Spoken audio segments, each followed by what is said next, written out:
लो जी दोस्तों,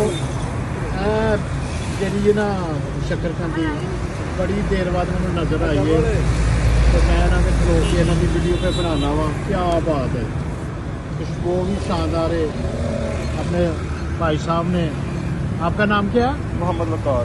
मोहम्मद वकार, बड़े अच्छे ने, बड़ी है, ठीक है। 750 का पीस हो रहा है। कोई बात नहीं। मैं क्या चला तो शकरकंदी की झाती मरवा दईए ना।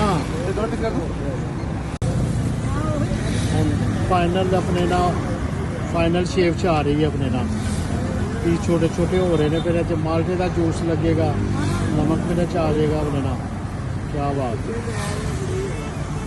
इंशाल्लाह काम पूरी सफाई से होगा। हाँ बड़ी सफाई से। देखो जी अपने ना बहुत साफ ने, ग्लव्स उन्होंने पाए देने, ये नहीं काम है, बहुत साफ है, हर चीज़ साफ है, बेहतरीन माशाल्लाह। तुसी गारंटी बीमार नहीं हो गया है इंशाल्लाह। हाँ।